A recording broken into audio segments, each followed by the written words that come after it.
Olá, esse é o nosso vídeo sobre a metodologia da oficina de metodologia, né? A sessão específica que vai tratar dos métodos que vão ser aplicados durante a pesquisa. Então, nós temos como objetivo de aprendizado redigir a metodologia do projeto de pesquisa.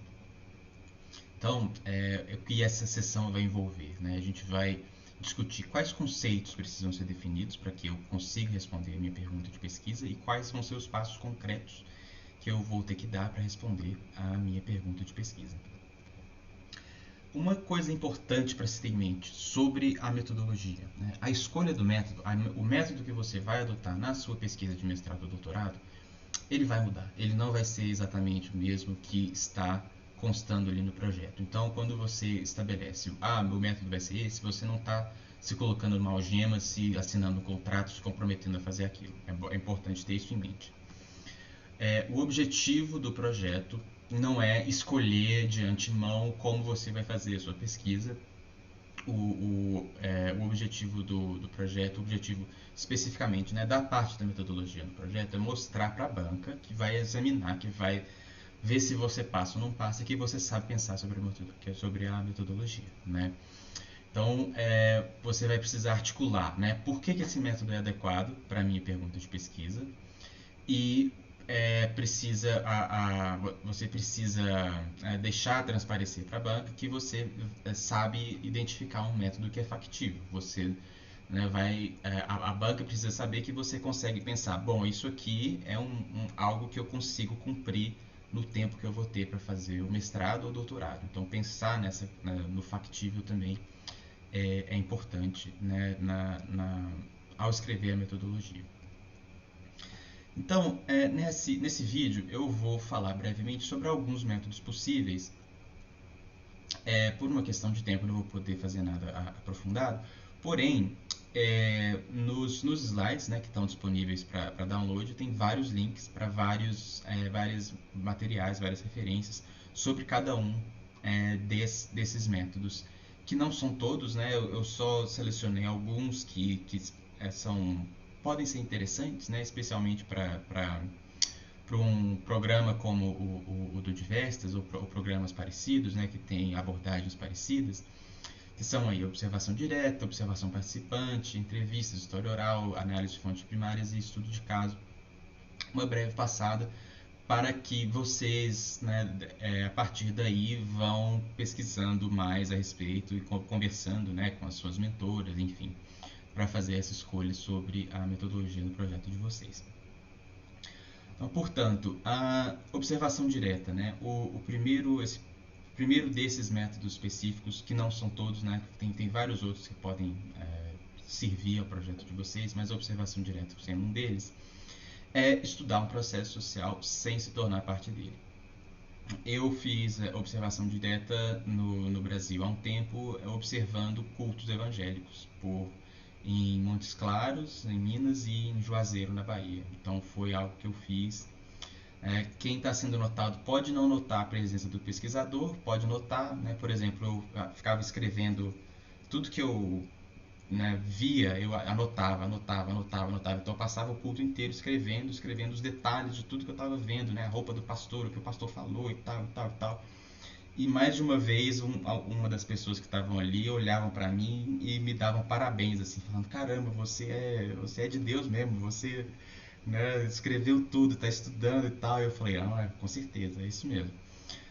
Mas nem sempre vai ser assim, às vezes a pessoa nem vai, né, notar a sua presença naquele local. Deve ocorrer num lugar público, né, onde as pessoas não têm expectativas de privacidade. Então, um lugar igual uma igreja evangélica, ninguém ali está, né, com uma expectativa de que aquilo ali precisa ser mantido privado, por uma questão de ética, precisa ser feito num local público. Exemplo, né, tomar nota sobre os ritos e as dinâmicas de um culto, de uma missa. E essa não interferência ela pode ser uma vantagem ou uma desvantagem, né, a depender da pergunta de pesquisa. Então a gente vai falar sobre a observação participante também, que é a observação em que o pesquisador, a pesquisadora se envolve ali naquele processo. Então nós temos aí os links sobre a observação direta. E, né, na observação participante, por outro lado, a pesquisadora ou o pesquisador ele vai se envolver, né, diretamente com participantes, vai tornar-se parte do contexto. É algo que vai exigir um envolvimento por um período de tempo prolongado, então pensar na viabilidade, no quanto que é factível, é importante quando a gente reflete sobre a observação participante. Então, a ideia é que quando a gente obtém proximidade, né, com os participantes, quando a gente não está igual estava numa, né, ali no cantinho do banco só anotando o culto, né, não estava estabelecendo essa mesma proximidade com as pessoas que eu estava, né, pretendendo estudar. Então, quando a observação participante, ela traz essa proximidade e isso tem o potencial de revelar mais coisas. Então pode ser muito interessante para quando você está pesquisando o seu próprio ambiente de trabalho, né? É algo que vai ter um potencial para dilemas éticos, né? Mais para frente, quando vocês estiverem no mestrado, no doutorado, vocês vão saber mais sobre o processo, né, de aprovar o projeto no respeito à ética da pesquisa com seres humanos. Toda uma preocupação que a gente precisa ter. E links para mais informações da observação participante vocês podem obter baixando os slides. Entrevistas, eu também fiz entrevistas, né, com pessoas evangélicas. Então é importante manter a confidencialidade, né, dessas pessoas. Então, por exemplo, eu fiz transcrições de todas as entrevistas que eu conduzi, e você sempre tem, né, ali nas transcrições, né, o pseudônimo, né, o que vai na pesquisa, né, não vai ser o nome da pessoa, vai ser o pseudônimo, e tudo que pode revelar a identidade da pessoa precisa ser, né, a gente tem que ocultar aquilo ali. É bom você trazer uma lista de perguntas, mas é também importante permitir uma fluidez, né? A gente tem ali uma entrevista pré-estruturada, né? Então a gente vai ter ali umas perguntas que a gente quer fazer, mas pode ser que em uma entrevista ou na outra você vai mudar um pouquinho dependendo do que a pessoa disser. Pode ser que a pessoa revele uma coisa interessante, você queira saber mais, se aprofundar, né? Então é importante a gente se permitir essa flexibilidade. Deixar a entrevista aberta, enfim, evitar a rigidez de como se a gente estivesse ali preenchendo um formulário. É importante sempre gravar e sempre transcrever as entrevistas, né, para a gente poder analisar tudo que tiver ali, porque a gente pode se esquecer de muita coisa, enfim. E quando a gente reúne, né, várias entrevistas, a gente começa né, vendo ali as transcrições, a gente começa a tomar nota do que é recorrente ou de algum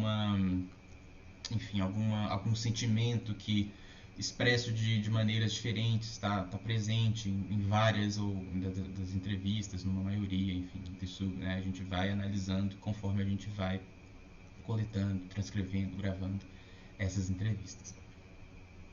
Então, mais entrevistas. Algumas dessas referências estão em inglês, mas isso pode ser traduzido, né, usando o Google Tradutor.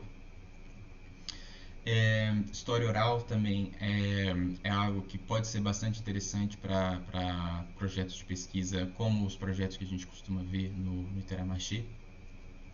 É quando a gente estabelece um relato histórico de um evento, de um grupo ou de uma comunidade a partir das perspectivas, né, das pessoas que estão participando daquele evento, estão compondo aquele grupo, formando aquela comunidade. Pode envolver várias entrevistas, né? Você vai entrevistando várias pessoas e consiste, né, você vai triangulando ali as coisas que as pessoas vão dizendo, focando como que, né, aquele grupo constrói uma narrativa de uma maneira coletiva. Então, quando a gente centraliza a experiência do participante, das participantes na história oral, aí a gente está tendo essa grande vantagem, que pode ser um componente importante quando a gente está buscando fazer uma pesquisa descolonizante, né, enfatizando as visões de determinados grupos que historicamente são oprimidos. Então a história oral ela pode ser útil nesse sentido. Temos aí mais informações também da Fundação Getúlio Vargas, enfim, tem a Associação Brasileira de História Oral, que também tem recursos interessantes. é um tipo de método que vale a pena dar uma olhada. Análise de fontes primárias, né? Quando a gente reúne documentos históricos, filmes, obras literárias, né? Que a gente vai analisar ali o uso de palavras, imagens e o contexto que aquilo ali está sendo utilizado. É um tipo de metodologia que você tem várias escolas sobre como você sistematiza e analisa essas fontes primárias, né? Você tem análise do discurso, você tem, enfim, uma série de maneiras, né? Cada escola ela vai dizer, bom, você precisa se colocar essas perguntas, né? Quando você está analisando esse tipo de pergunta, né? Quando você está analisando as fontes primárias.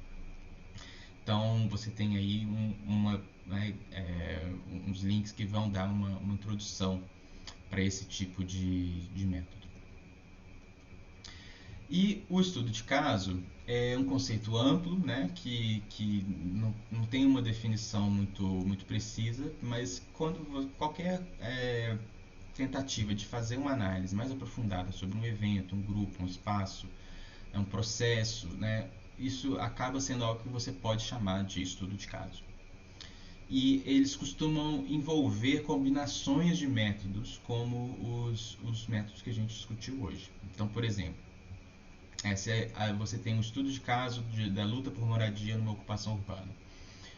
Isso pode envolver uma combinação de entrevistas com moradores, análises de reportagens e observação não participante ou participante, né, de encontros da associação de moradores. Às vezes pode ser uma pessoa que participa ali daquela luta, enfim.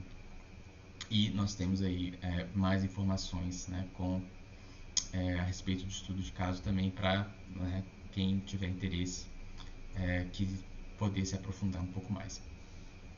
Então, em resumo, né, o foco não é se comprometer e colocar uma algema e falar vai ser isso aqui, é mostrar, né, a sua habilidade de pensar sobre a metodologia, mostrar para a banca examinadora, bom, essa pessoa que está se candidatando, pode ser que esse método não seja o melhor de todos, mas essa pessoa que justificou bem, essa pessoa que sabe pensar, sabe refletir, né, sobre ligar, né, uma pergunta de pesquisa a uma adequação ao método, né? A escolha vai sempre depender da pergunta de pesquisa e é importante, né, expor, né, o seu raciocínio, a maneira, a lógica, né, da sua escolha, que isso vai ser o que a banca vai estar procurando saber, né? Como que você pensa a respeito dessas coisas, como que você liga, né, pergunta de pesquisa a método, enfim. Mesmo que não seja aquilo ali que a pessoa da banca acha que precisa ser feito, eles vendo que tem ali uma massa cinzenta que sabe, né, pensar naquilo, é o que está sendo procurado pelas bancas examinadoras. Então, nós vamos discutir a metodologia no nosso próximo encontro ao vivo e até lá.